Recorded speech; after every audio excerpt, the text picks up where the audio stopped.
Hey everyone, welcome back to Notes to Self. My name is Melanie. And I am Cory. And we were born and raised in the AUB. My dad had 9 wives and 39 children, all growing up on the same compound up in Montana. And my name is Melanie. I was born and raised in the AUB, or the Apostolic United Brethren. And I was married a week into 17, had 3 kids before I was 23. And my dad is the current leader or prophet of the AUB. So we have been doing a watch party on Sister Wives, and we're on season 2 episodes. This is going to be 4, 5, and 6. Yep. We're only picking out like the really important parts that we feel like are significant to the culture of Sister Wives. So we're not going to be recapping the entire episode. There's just too many episodes, right. And it's a little daunting. So I think it's just them introducing the different family members and what they do. So yeah, just normal introduction. So yep. And we were just looking through, pointing out or seeing things that we kind of are noticing behind the scenes that might be going on. So yeah. And of course, we don't know for sure. This is just based on our experience of being in the AUB and growing up in a polygamist cult and having polygamous family. Oh, I don't think I said my dad. I grew up with 4 wives and 34 children.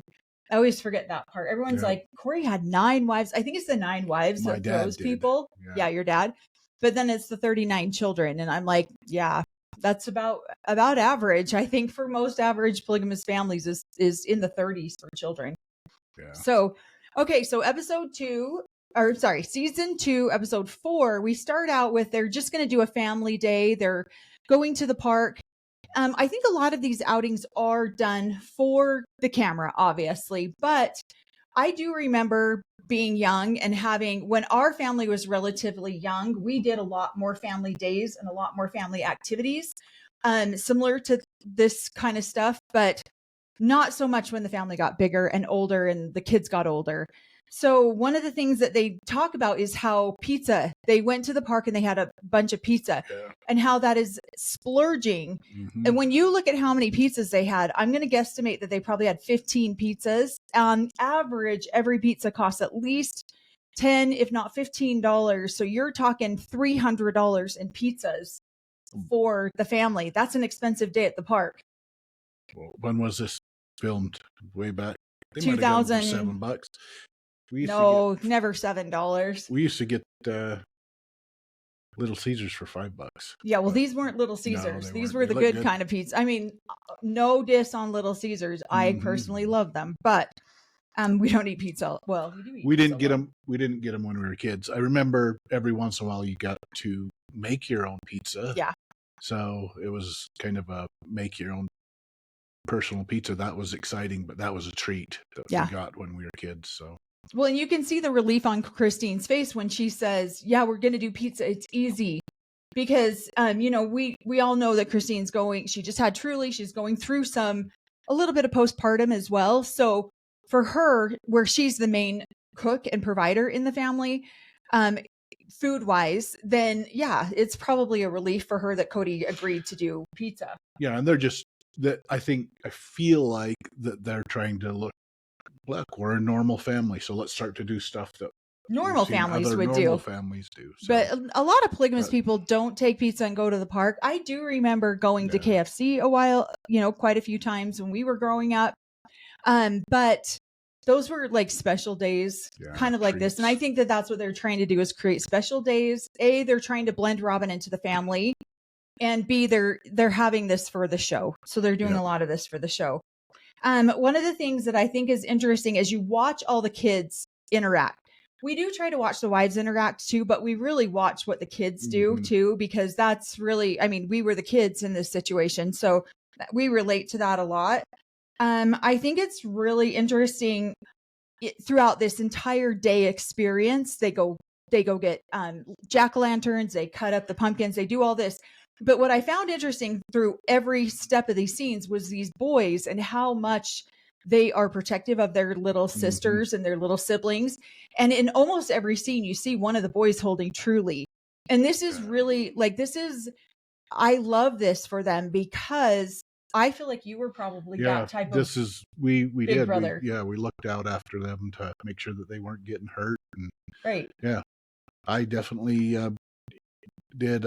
There was lots of times that my little sister would sit and curl my hair when I was, or twist my hair, because I used to have more of a mullet. So, oh my God, I'm glad those days are gone. So glad I would have made you cut your hair. Yeah, I got rid of it pretty quickly. So I just really wanted to point that out, because that is one of the really great structures of this religion. And it's not just this religion. I get it. People come in our comments and they're like, it's not just polygamy. I get that. But I can only speak to polygamy because that's what we grew up in. But that is one of the really good, really amazing factors of this religion is the siblings are typically very close, and they tend to learn to be nurturing to each other and take care of each other and make sure that, and there's always a hand to help, which is always helpful too. Especially when you're Logan. Logan pops in and he's like, can I get some help bringing these pumpkins into the house? And 5 kids run after him. Yeah.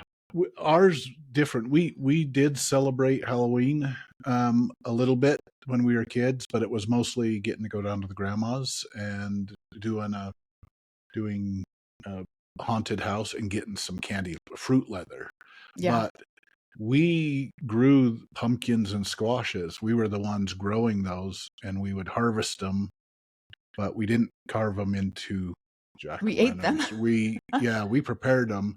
Mothers would put them away, can the pumpkins, and then we'd put the squash all over in our food storage, right?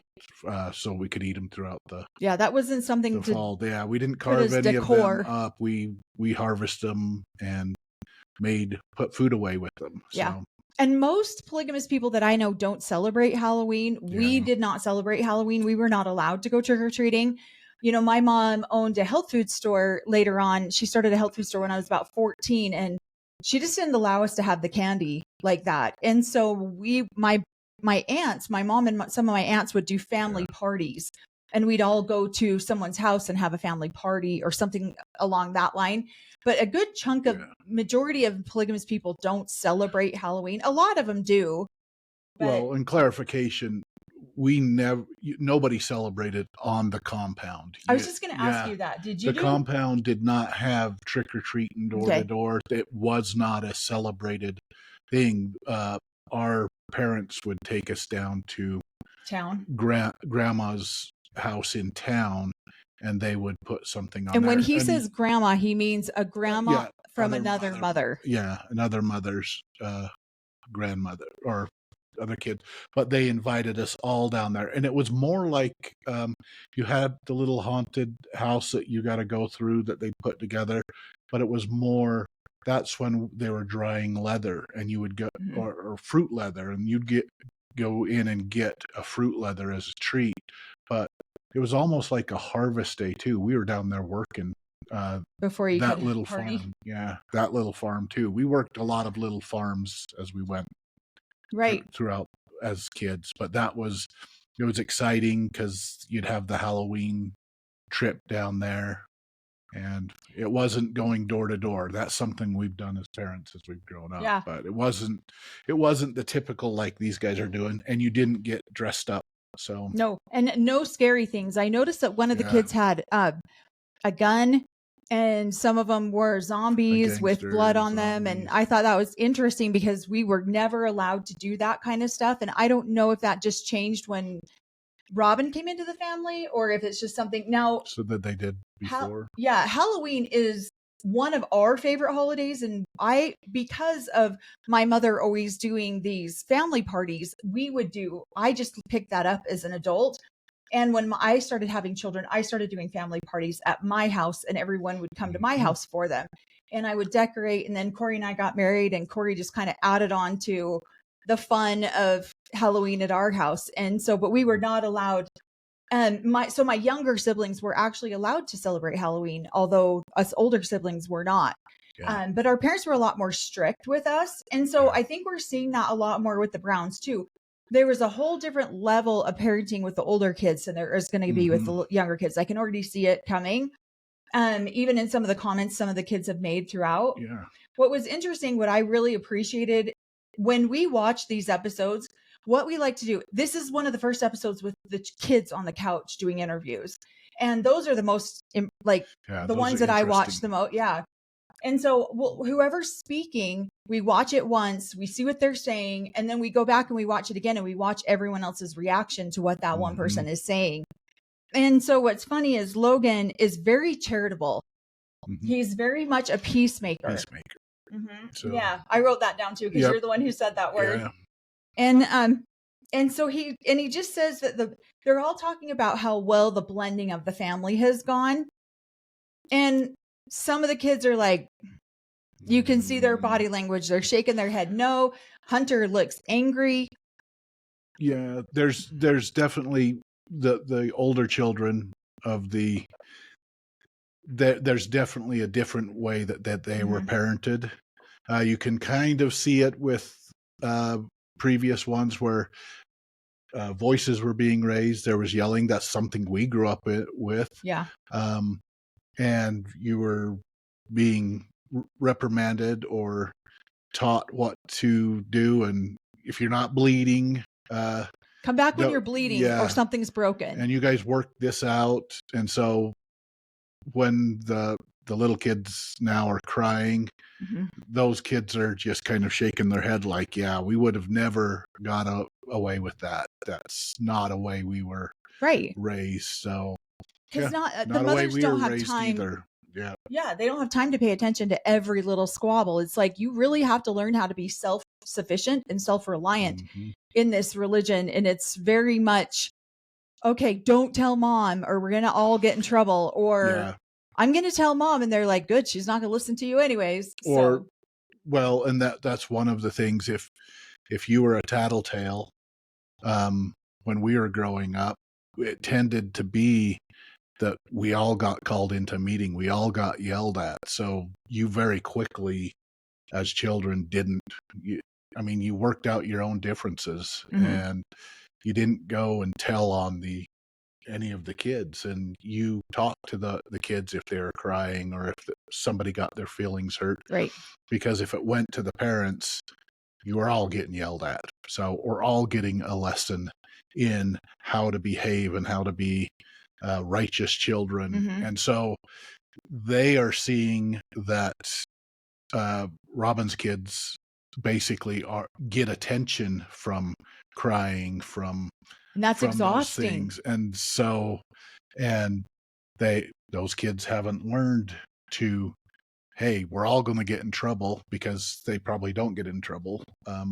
But two different parenting styles. I'm not saying either one's better, but Robin definitely has a different parenting style than the Brown kids have gone through growing up. And so they're kind of showing the difference. And Logan's just saying, hey, we have to be more charitable because these kids haven't been raised the way we were raised. So, well, and he says it's teaching us all more patience, because they're like, oh my gosh, the little Brianna cries over everything. And I think that's hard. We're already starting to see Robin wants to be very hands-on, but she only has 3 children. So that's a lot easier for her to be that hands-on. And so we're seeing in the previous episode, Robin's like, I'm always mediating everything. I'm like, don't do this, don't do that. So now we're starting to see the Brown children's reactions to that, where they're like, it's exhausting.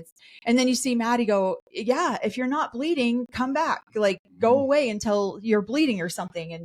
And so the other kids are complaining. And then you hear Logan say, well, I feel like it's teaching us all patience, because they are having to learn to be patient with these siblings, because that's not the style that they were raised with at all. Yeah. And I'm thinking also, the 3 older, or the 3 original wives are comfortable with not only raising the kids and disciplining a certain way, because they've all done it a certain way, but comfortable disciplining each other's kids. Yeah, I think we're going to see coming up though that some of the mothers are like, whoa, you need to back off. Like of the OG 3, they're going to be like, whoa, you need to back off. And I feel like that's because there's probably, Robin keeps talking about unwritten rules. Unspoken rules, and she's coming in with her list of unspoken rules in here that she wants everyone else to abide by, but they don't know what they are.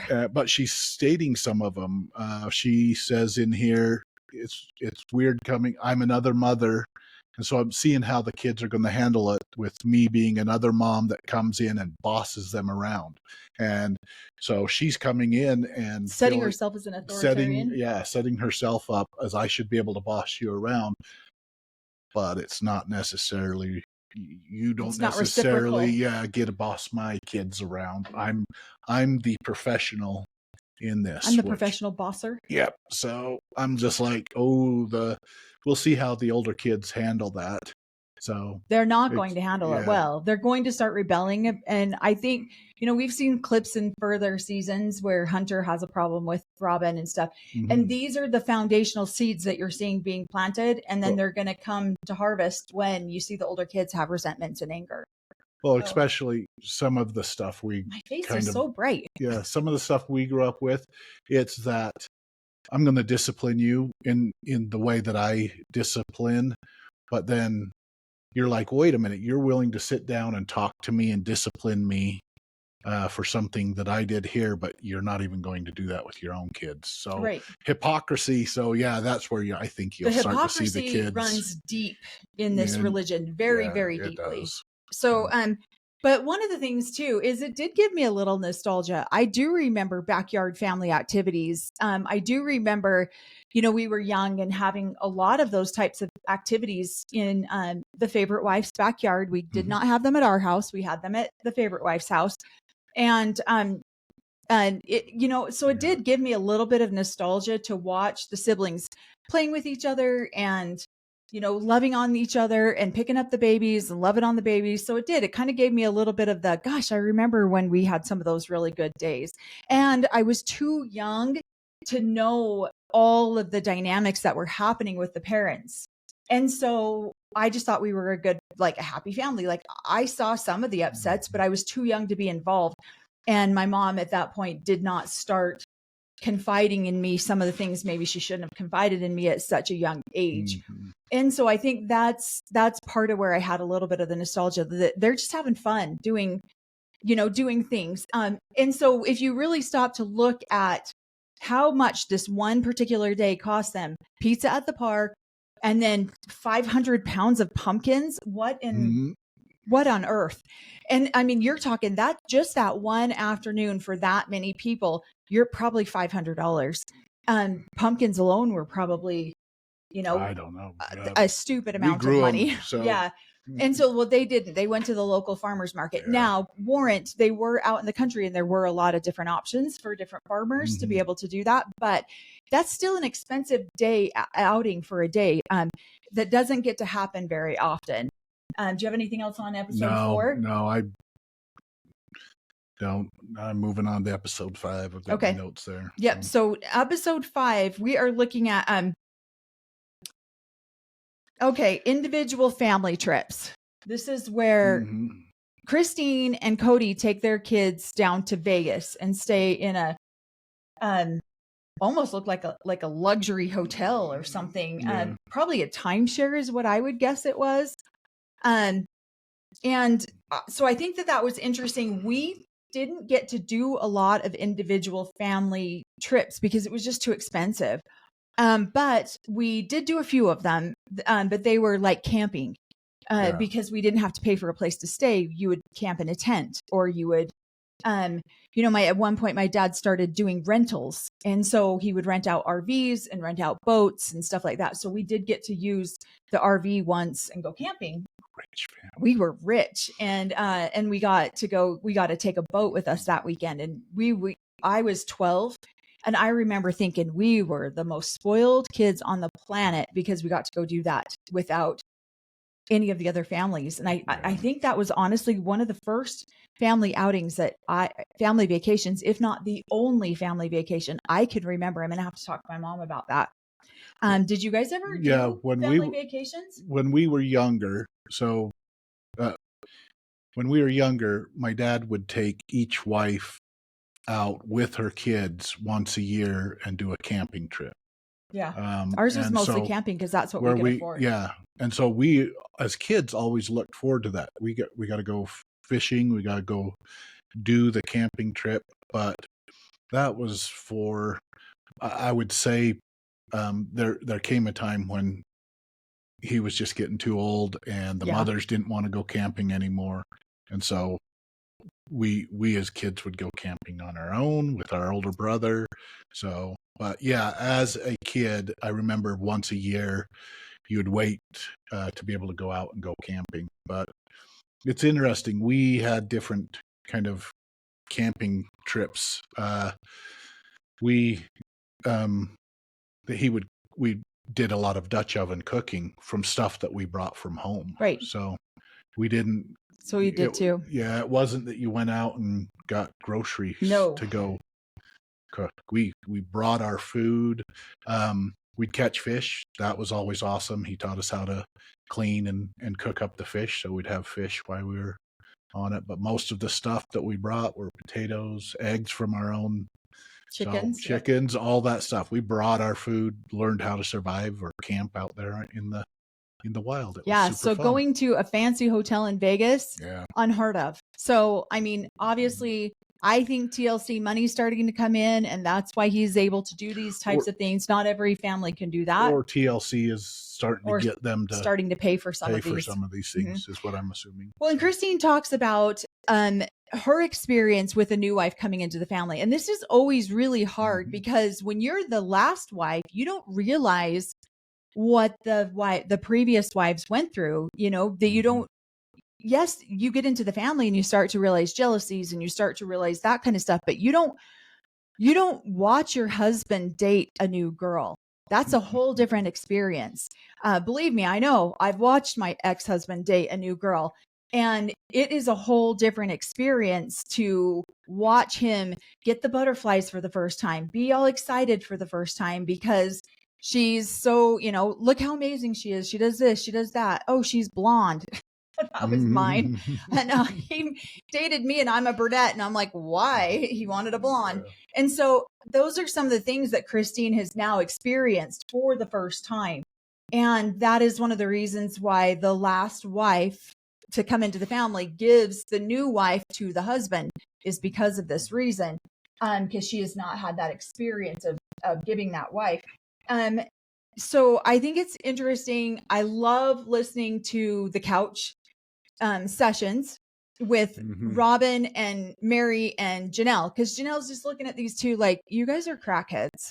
Well, like, I don't think you're funny. They think they're hilarious. Well, and that it was interesting on that couch interview because Robin does make the statement that when you get older, it's harder to have babies. She's taking a stab at Christine. That's a sliver that, hey, I'm the youngest wife and I probably can still produce babies, but it's the last for you older women. So but I liked what Janelle said. When Christine leaves like this and takes the kids, she's like, she appreciates how much Christine does for her and the family. And so she definitely misses it. So I almost felt like that might be a little bit of I appreciate Christine. So Cody, I don't notice if he leaves so much, but when Christine leaves, my world falls apart. Or Robin's here to help me, and she doesn't do it as well as Christine. So that's funny. So I'm like sliver. So I'm watching all the because she was like, yes, I really miss Christine. She does so much for me, and I have to pick up here. And Robin's sitting there like, oh. I'm right here. The whole episode before, 2 episodes before, she's like, I'm just hoping that Janelle will see what I can do for her. And Janelle's basically like, yeah. You do nothing. Nothing. I miss Christine. I miss Christine. That's funny. When she leaves the thing, there's a hole in my world. And Robin's right here, I guess, could step in, but there's a hole in my world when Christine does leave. That's so hilarious. Those are the slivers I was snickering at back and forth because I'm like, oh, these guys I looked over at him. I'm like, what are you snickering at? He's like, nothing. He's writing stuff down. That's funny. Another thing that they talked about is when Cody goes out of town with one wife, they all get together and then they go bowling. I don't know very many sister wives that get together when their husband leaves. That's one of the last things they want to do is see those women. They'll get together with their friends. They'll get together with other people. I think that they did this for the show. Yeah, to show that they were. Now, some sister wives do, however, get together. I think Mary and Robin would have gotten together like for them. Oh, Cody's gone. Let's have a girls' weekend. Let's do something fun. But Janelle, no way would Janelle have participated in that had it have not been for filming with TLC. Show.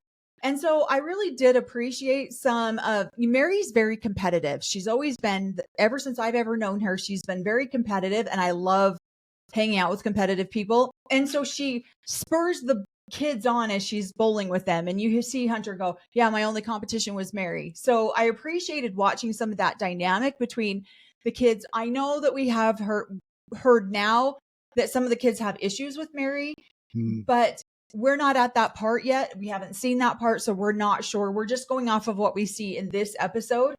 And so Hunter in this episode is loving the banter between him and Mary. And so I think that's really important to point out is that there can be good friendships. Yeah. There can be good competitions. And we both come from very competitive families, very competitive. And we have a good time. Yeah. We have a good time playing games together, doing things together. And so I love that Mary is very interactive with the kids that way. Yep. What were you going to say? It is, you might have had, there were probably hardships. There definitely are hardships in polygamous families where you don't get along, but later in life, you can create and heal those relationships. So so I thought that was really, and they have a fun dynamic banter there. So yeah, I thought it was hilarious when Mary's like, okay, who wants to ride with me? They're all getting ready to go to the bowling alley and every kid, me. And they're like, who wants to ride with Robin? Not one kid said me. And if you watch the kids' faces, they look at each other like, oh, hell no, that's not going to be me. And so you can already see the division with Robin coming in. You what? Nose go. Oh, yeah. Nose go. And so that's where I'm with the older kids. You can, or like Hunter's, oh, he's over there like this. And he's like, yeah, not going to happen. And so I thought when the parents start to interact and all the kids are there, my eyes go to how are the kids reacting? Because that's going to be the truth of what's happening. Because it's very hard for kids to hide what's really happening.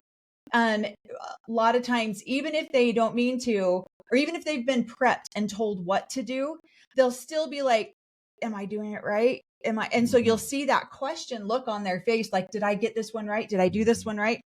And so I watched every one of those kids during that scene, and not one of them wanted to ride with Robin. And in fact, there is definitely division. And Robin was wounded by this. So we now know in later episodes, which we're not there yet, but we now know that Robin has issue with some of the kids because of that interaction. And I feel like almost like these are the moments that she'll tally up and she'll be like later on going, well, oh, well, you didn't like me back then. Now you know what I mean? So she gets her feelings hurt and takes a tally of her hurt feelings.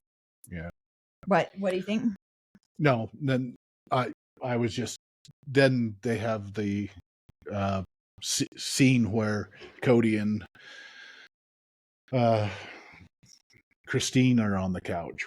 They had the first scene. So that episode 5 for me was noticing some of the slivers that were being put in. Yeah. And then Christine threw back a sliver at Robin that I have that as my next note too. Makes eggs in the microwave. So, and those microwaves send out radiation. Yeah, radiation and stuff. And I wouldn't feed that to my children. My kids. So yeah, you've got, because Christine is the cook. She cooks for the family. The family seems to like her food and everything. And then Robin's coming in trying to learn how to do the same thing. And you're microwaving eggs? Ooh. So yeah, little slivers back about her cooking abilities. I just love Christine too, because she is so, I can't have a toaster. You know how many people die every year of toasters? And she doesn't have a microwave. And it's funny because so many people in the polygamous community believe these things too. And it's true. I mean, microwaves do set off some radiation. And so you can, it's very true. My mom never wanted a microwave. And finally, one year for Mother's Day, my dad took us older children and we went down to the store and we bought her a microwave and a couple of other kitchen appliances. And that's what she got for Mother's Day. And we took it home and she's like, I don't know why you bought that. I'll never use that microwave. And to this day, my mom does not have a microwave. Of them believe that. Yeah. Yeah. Our family didn't have a microwave in the house until way later, after I came back to go up and visit. And I'm like, you guys got a microwave? Yeah. Weird. So yeah, we never had a microwave growing up in our home either. You cooked everything on the stove, everything in the oven. So we didn't get that microwave until I was 14. Mm-hmm. And then my mom refused to let us use it for a long, long time. She got a convectional oven, one of those little toaster ovens, and she would use that instead, which is what she uses to this day. So I just thought it was funny when Christine flips to Cody, because this is Christine's major advantage over Robin, is that she cooks, and she cooks what Cody likes. And Cody has already made this, that he's a little B word and has to have his food prepared a certain way. And so the kids can eat whatever they're given, but Cody's got to have the good stuff. And so pepper on my eggs. It's the one thing that Christine can say about Robin is, do you know Robin cooks eggs in the microwave? With pepper on them? And Cody's like, you can cook eggs in the microwave? Yeah, Robin does it. And so I just thought, I don't think Christine meant to be putting a sliver there, but every chance that you can show that your cooking is better, that's a good thing too. So we both thought that was funny. Now Mary getting fired from her job because they became public on TLC. Unfortunately, this does happen a lot. Now there's laws to protect people against this, where you can file discrimination lawsuits, that kind of stuff. But polygamy is still illegal. So you can't necessarily file a discrimination lawsuit against a company something that's illegal because you did something illegal and now you're on national television getting paid for it. So she really didn't have a leg to stand on. A lot of people were upset. They were like, why doesn't she just sue them? Well, she can't sue for getting fired for doing something illegal and then getting paid on national television for doing that. So I just thought that was interesting. And I'm sad for Mary because she apparently really loved that job. Yeah. What? Well, and I don't think that the company probably wanted the publicity. Yeah. So. And that's really what a lot of it is. It's not that people don't like the Browns or don't like, it's the fact that they just don't want to be affiliated or associated with the publicity that's going to come along with what they're doing. Yeah. And the Browns had to know, especially after paparazzi and news channels are showing up, that's got to have some sort of impact. So. Yeah. One thing too that I noticed, when Christine and Cody went to their romantic dinner, it's very interesting to me because I've never detected a huge amount of romance between those two. They're friends, they're buddies, they laugh together, they joke together. Cody has always, when I knew Cody, he was very jovial, very happy, always wanting to have a good time. And that's how Christine was too. And so they found the commonality in the fact that they were just having a good time. And Christine doesn't want to be upset all the time. She doesn't want to be mad all the time. She doesn't get what she wants from Cody by being angry or snotty. She gets it by laughing and joking and having a good time with him. What are you smirking at? No, but because there is a wife that gets it for being snotty. Yeah. And so I really appreciated that. I appreciated being able to see him be somewhat romantic with Christine because I haven't seen that in any of the clips that we've watched about Sister Wives. And then obviously we've only watched season 1 and season 19. And in season 19, obviously we don't see that at all. And so I really appreciated at least seeing this one scene with them where Cody was trying to be attentive to what was happening. I think it's interesting that he does a call home, and the only call home that we get to see is the one he does with Mary. So, I thought that was kind of interesting. I have said before in the past, I think Mary was the favorite wife before Robin came in. And there's not anything necessarily, I'm not saying that there's anything wrong with being that favorite wife. It's just you get the attention when you need it or when you want it. Well, I wouldn't say necessarily the favorite. There's so many things that have come up in the book, but probably the most affectionate. Right. She had been with him the longest. She would be affectionate with him, stuff like that. He probably had the most intimate type of relationship with Mary up until then, because him and Janelle were more,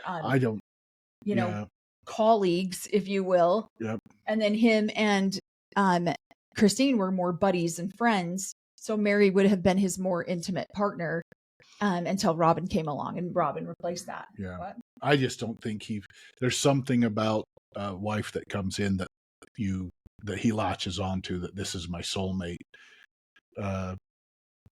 So yes, I think she probably had some control over him. She'd known him the most. Mm-hmm. She knew how to sweet talk him to get what she wanted or what have you.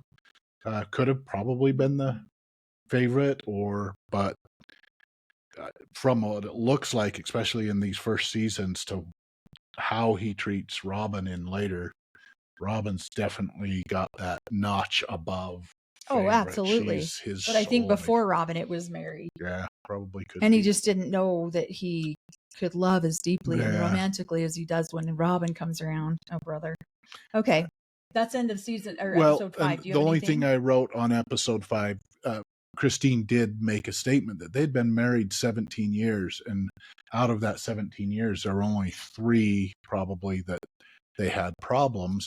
And this last year has been the worst of those 3. So that is the last year of coming in with Robin, probably not having open communication or listening to maybe feedback, or being guilt tripped into, you need to be a good third wife and invite her in and be better. And so that's probably that last year of Robin coming in has been the hardest of their full 17 years. So I was like, that is interesting that she's making that statement. That's awesome. Yeah. And I actually wrote that down too. It was because what I was noticing with Christine is Christine lives polygamy the way that she was taught by her grandmother. Was one of the matriarchs of the AUB, one of the original matriarchs of the AUB. And she was amazing. I called her grandma too. We were, she adopted my dad basically when my dad came into the AUB, and I was at her house all the time as a small child, all the time. And so I always called her grandma as well. And she was very well admired and looked up to by a lot of people. And so Christine literally sat at the feet of a lot of these matriarchs who said, this is how you get through polygamy. This is what you do. And so it's almost like, I feel like Christine had this very optimistic, happy look about it and was going, you know what? I'm just not going to let that bother me. I'm not going to let that bother me. And she was almost the perfect sister wife. Now, did she do stupid stuff? I'm sure she did. Did she cause issues and feelings between Janelle and Mary? I'm sure she did. She's not perfect. But if you're going to get as close to a perfect sister wife as you can, Christine literally sat at the feet of these matriarchs and learned from them. This is how you want to love your husband. This is the relationship you want to have with your husband. If you want that, this is how you're going to need to treat your sister wives. This is how you're going to need to treat your family. And Christine did that. And the other kids too. And your family. Your kids. And so there is an endearment. You see later on, there is an endearment. When Christine left, the majority of the kids are like devastated. Yeah, they were like, no, they're still a part of the family. I feel like that was something that the reason Janelle and Christine had such a good relationship is because they co-parented and had that connection between both of those parents. Right. Well, and a lot of people have asked us together for the children's sake. Right. And they've asked us, is there a book on how to be a sister wife or how to live polygamy? There isn't, but Doctrine and Covenants. But there are matriarchs who have lived this life who will teach if you're willing to sit down and learn. My mom sat down at the feet of Christine's grandmother as well, and a lot of these other matriarchs, and learned it as well. And she said, what do I need to do to be a good sister wife? How do I be a good wife? And so there are women who genuinely want to learn this. They don't just get on national television and pop off like they know what they're talking about.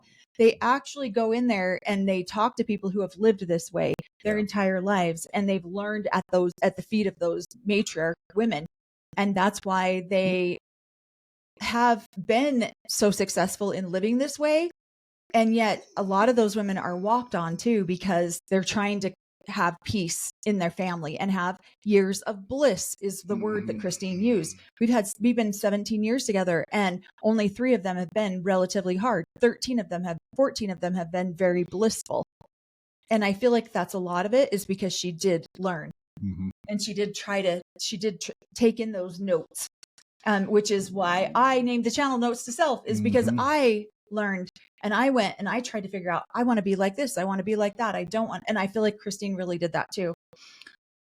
And then episode 6 starts out on my notes with, here comes Robin again with her unspoken rules. So her unspoken rules, every time Robin says, this is an unspoken rule, this is something she wants to change with the other 3 wives or within the family. Okay, this is an unspoken rule. So she heard Cody say, I love you. She says, I love you back. Ladies say, I love you. And it's because those ladies, the way that they have grown up within the community, also within the family they've built, is don't show affection in front of the other wives. And this is an unspoken rule. She's going to change that. Hey, I said I love him. You guys, it's okay for you guys to say, and you need to say. And she gives them permission. Gives them permission. It's okay. I give you my permission to tell your husband you love him. We're refining the look of this, because the other 3 have created an environment where they're not being affectionate, if you will, in front of each other. Right. So their unspoken rule, and she's changing. I'm curious too if that unspoken, or if that, why they decided not to be affectionate in front of each other. This is something I'm going to put a pin in, and I'm going to pay attention to some of the upcoming, is because Janelle had made the comment in a couple episodes or before that when she married Cody, that Mary was all over him physically, affectionately. And so she backed off and didn't show that affection because Mary was. So I'm curious if that's what caused the rule that we don't be affectionate with him in front of other people. I'm going to bet that was probably it, but I mean, it's just a guess. And it's maybe because that was something that they hadn't necessarily spoken about. She saw how it's a trial and error thing. her feelings. And so when Christine came in, she wasn't going to, and she didn't want to hurt Christine like she had been hurt, and so she wasn't affectionate, and it kind of worked out that they all kind of, the unspoken rule, chosen not to be affectionate in front of everybody. So I don't know, Robin's trying to change that. It's like her little seed planting, and then she's talking about one of the Mary's sister had died. And so I saw seed planting in here. Well, it'd be a little bit more difficult if I died. And I'm like, oh my gosh. Episode 6. Season 2, episode 6. She's already seed starting planting about getting a divorce and getting married to Cody directly. So because she was like, because my ex-husband would have legal rights to the kids. And it was funny because then Christine's like, what? No, I would fight him for the kids. And Cory pauses it, and he's like, what would be wrong if the ex-husband took the kids? I'm like, exactly. Absolutely nothing. They're his children. He would have every right to take those kids and raise them as his own, because they are his own. And so, but we thought it was interesting. We're only on season 2, episode 6, and the seed planting is already starting. We're seeing. I'm sure it started a lot sooner than that, but this is the first time we're seeing it recorded and on TV. Yep. So so I thought it was interesting that they I've got to stop saying that. I said that like 15 times in the last episode. Thought it was interesting. But Mary's sister did pass of colon cancer. She was more my age, and her and my little sister were really good friends growing up. I never expected her to be a polygamist wife, and yet she was, and she seemed very, very happy doing so. And it's been amazing to watch her sister wife step in and help her and raise those kids and love those kids. So they were very blessed to have that situation. So I think they over dramatized the whole colonoscopy thing. I think it was just storyline filler. People have been telling us, as you guys go watch this, there's going to be a lot of filler stuff. I feel like this is one of those filler things. Although it made me go, maybe I should go get checked. Yeah, maybe we should go get ours done.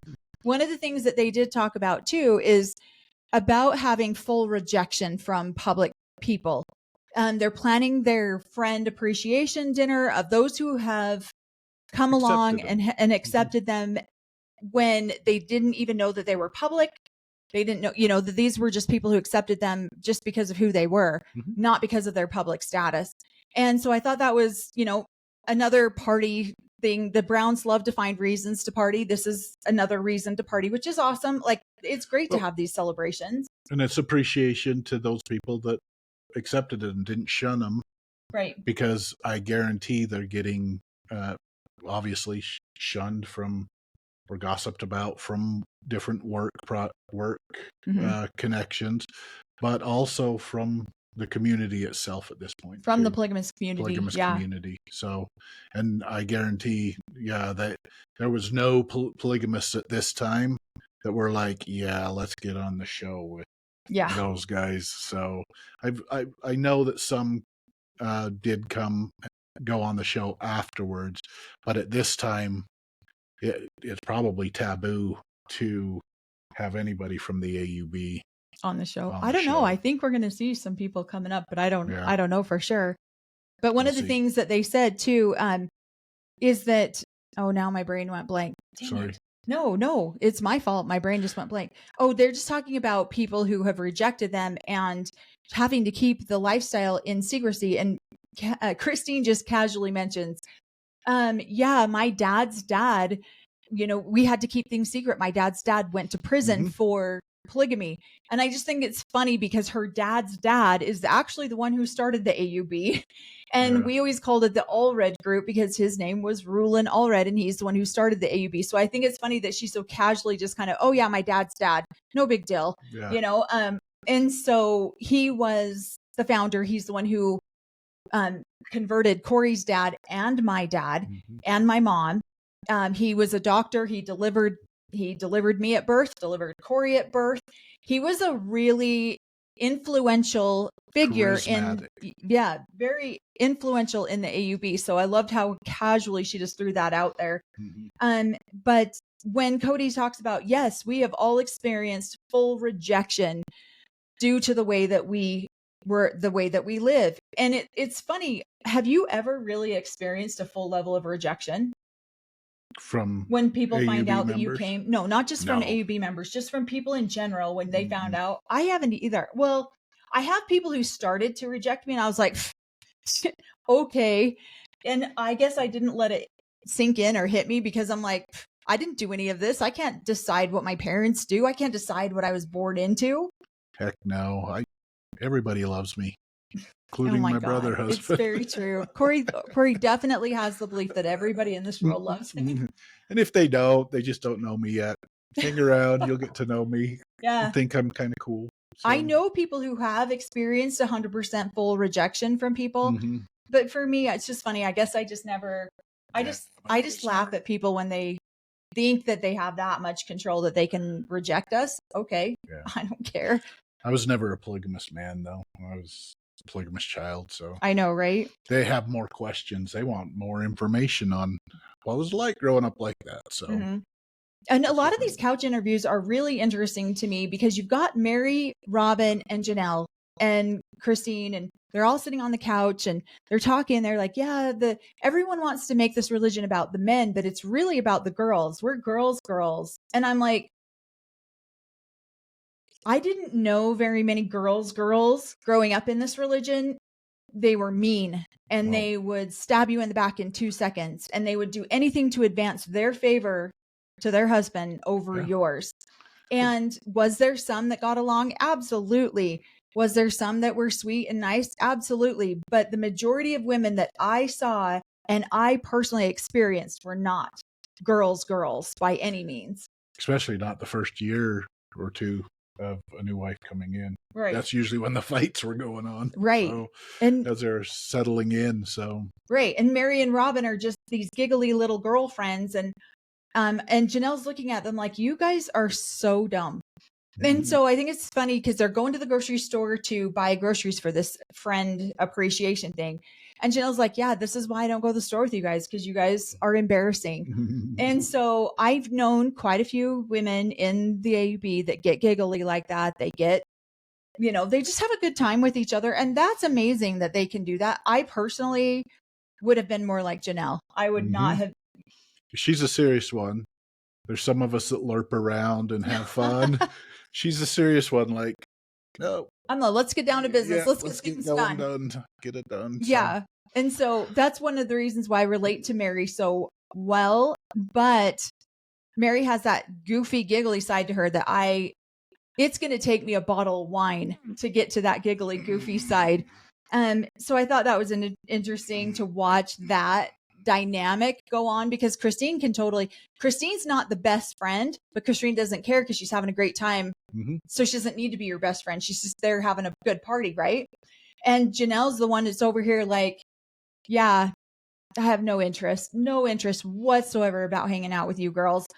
So then they're getting ready for this party, this appreciation thing, and they pull up. And you can see Christine's a little sheepish, and Cody looks a little upset and angry because he has to shovel the walk himself. Oh, heaven forbid this polygamous man has to actually do any physical work on his own freaking property, because he has children to do that. So when he got mad at Christine and was like, didn't I tell you to have one of the kids come over here and do this? Why can't Robin shovel her own damn sidewalk, first of all? And she has Dayton. Why can't Dayton go shovel the walk? Why does it have to be Cody or one of Janelle's boys? It pissed me off pretty bad. Yeah. You what? And that's interesting that it was probably, if she had asked, it would probably be one of Janelle's boys that went over there. Oh, absolutely. Why is she talking?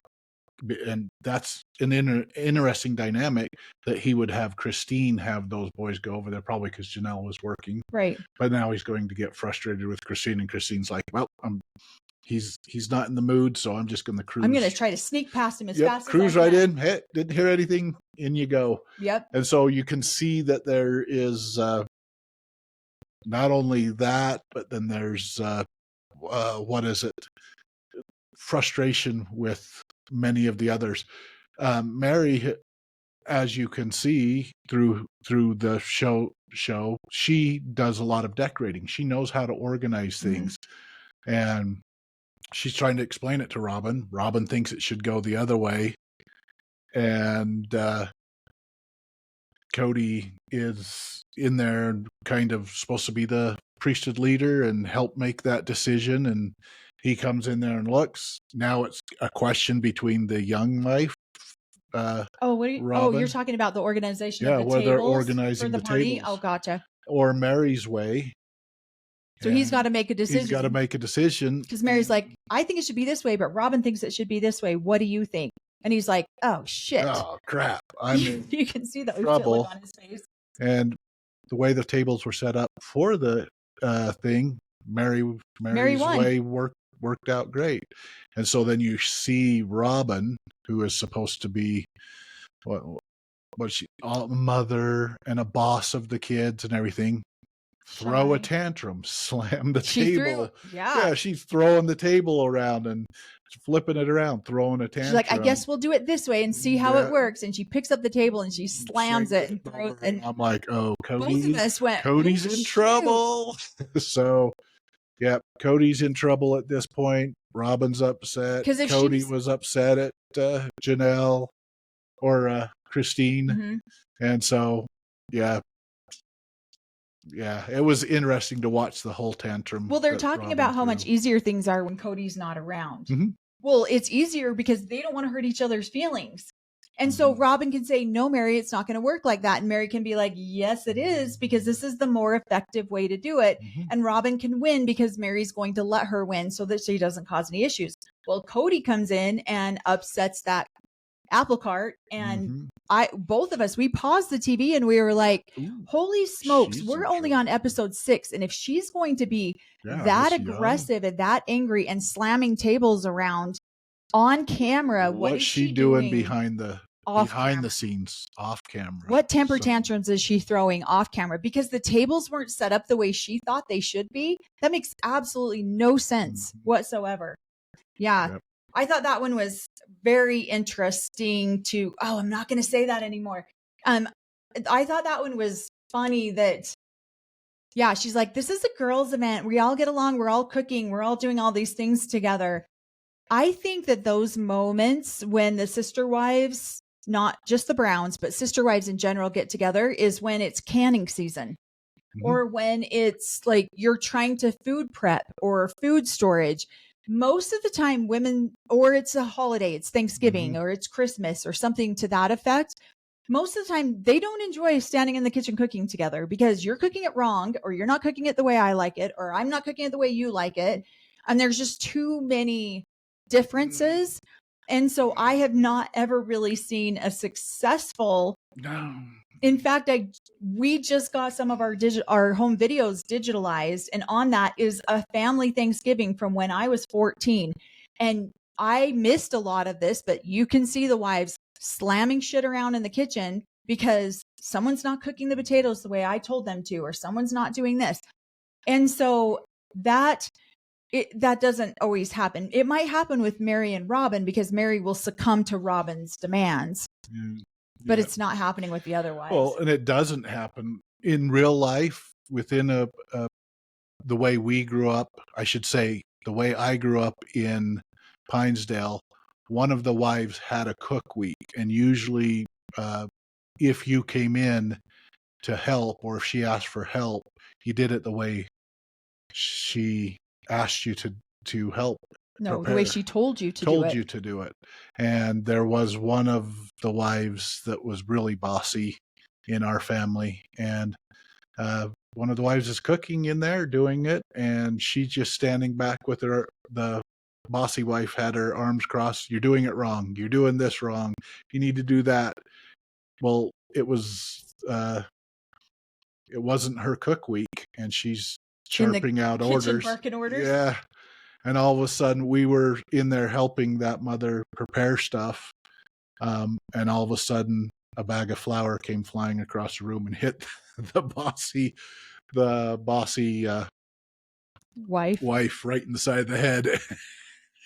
And we started laughing so hard. I'm sure you didn't laugh. We were just like, we were surprised at first, but then then she's throwing food back, and it was a war. And so, but she did leave, and she didn't boss the other wife around anymore. So the other wife could continue on with her cook week, huh? So that's what I imagine. That's what I remember growing up.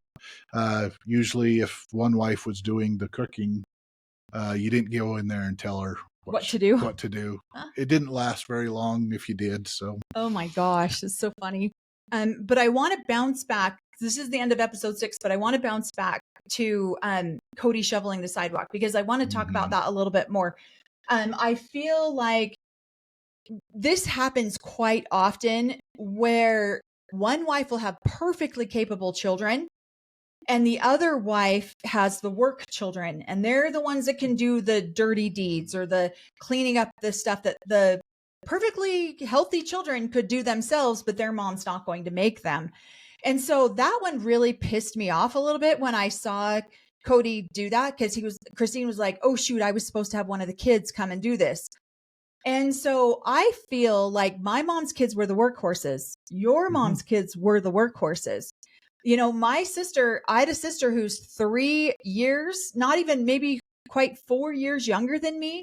And yet she couldn't help clean the house. My mom would send me to her mom's house to clean the house because they were having company, or they were having guests from Mexico or guests from England, and she needed the house clean. And so my mom would send me over there to do it. And I'd say, well, what about my sister? Why can't she do it? Oh, she's too busy. She's not, whatever. So this is one of the things that really frustrates me and really pisses me off about polygamy, is that there is the one wife who always wants to be the help, always like, what can me and my kids do? How can we help you? And then it becomes so expected that the dad will demand that it happens. I mean, in this video, Dayton's got to be at least 12. 10 or at least 11 or 12, 10, 11, 12, there's no reason that kid can't get a shovel and go outside and shovel that walk himself. And if he didn't, then Robin could. Robin or Cody could. Or Cody could. And why so he do the be older upset. kids have to do this kind of stuff? And that is coming from an older child that always got put in the position to go do the bullshit work. Well, my mom had her 6 oldest children were boys, and so we did the work outside. We did all of the farm work, stuff like that. So, and then there were other wives that had mostly daughters, and they helped take care of the house. It didn't matter in my family though, because I was the oldest. I still had to do it. Yeah. And so I was the inside, outside. I was whatever you need. You need a baby? Do you need a cloth diaper changed? Do you need your, do you need your sidewalk shoveled? I was let's make Melanie do everything. So, and I was really frustrated at the way that Cody snapped at Christine. I thought I told you to have one of the boys come over. That is where you're going to see the real interactions between polygamous men and polygamous women. I told you to have this done. You didn't get this done. Now I'm out here breaking ice and trying to do it myself.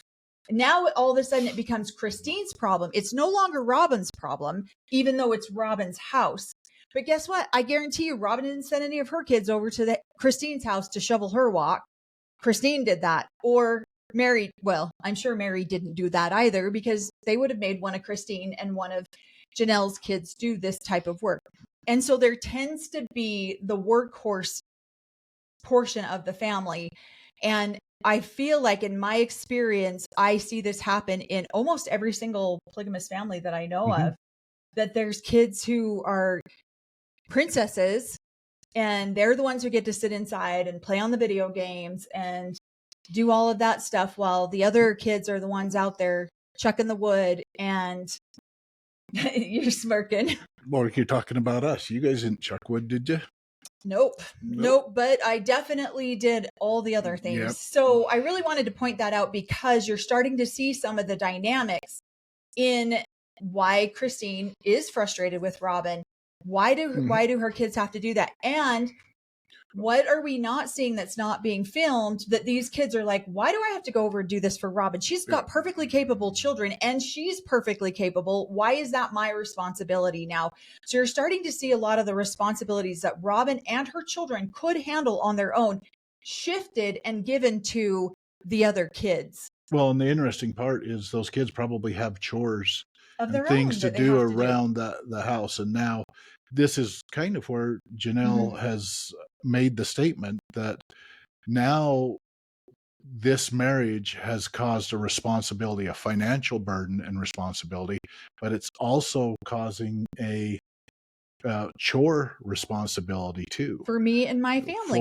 Now those boys were expected to go over there and clean the driveway and do all of that stuff for a second home. So this is probably where Janelle's making the statement. It's not just the financial, it's also the burden that is going to create resentment from the kids. This is probably where you're going to start seeing some of the resentment come in from the kids. Expected babysitters, expected yard work, expected all snow these removal. things. Snow removal.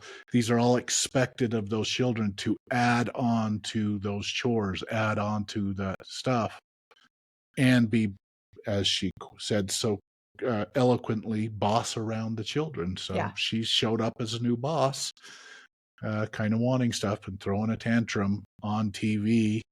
So what's actually going on in the background?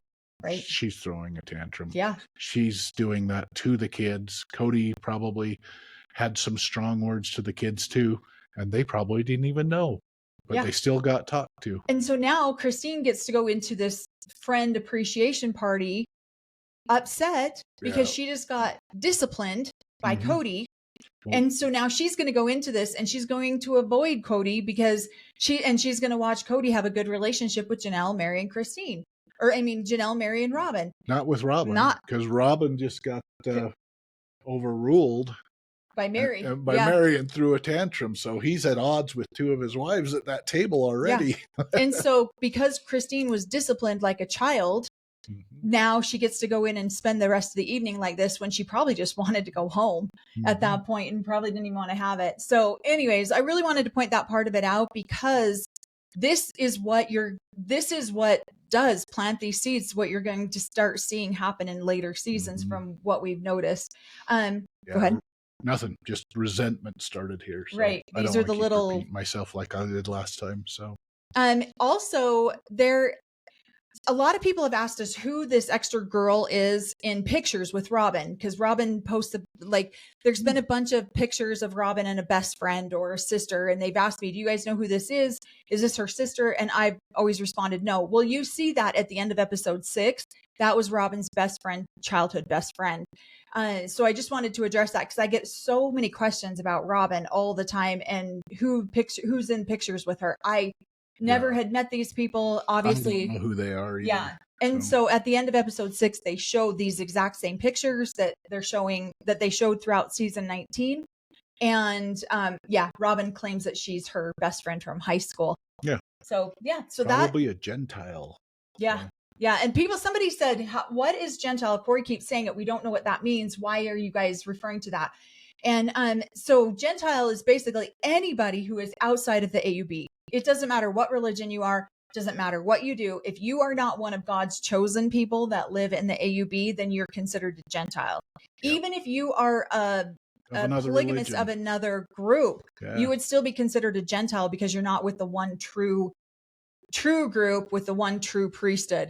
So I know we can kind of say it, and I know it's been kind of offensive to a few people in the comments section. Like, don't refer to me as a Gentile, but it's not, it's just what we were. It was a way to decipher us versus them. It was an us versus them thing. Mm-hmm. Yeah. Even Gentile, as I understand it, Gentiles, anybody who maybe is not a Christian believer, but within the AUB, Gentile is anybody else. Anybody else. So any other religion, they don't believe the same way we do. So those are Gentiles. Yeah. My grandparents on my mom's side were Mormons. They were still Gentiles in the eyes of the AUB. So I just wanted to clear that up because I've been getting like an excessive amount of comments about that lately. So I thought I would just clear that up. So thank you guys so much. This is episode 4, 5, and 6. Let us know what you guys think. In the comments below, please like, share, and subscribe, and let us know what you guys think. And we're going to be doing probably 7, 8, and who knows if there's not enough, we'll do 7, 8, and 9 on the next video, and we'll have that out in the next day. So go ahead. And should we thank them? Okay. No, not yet. Okay. Okay. Awesome. Thank you guys so Appreciate much. Appreciate it.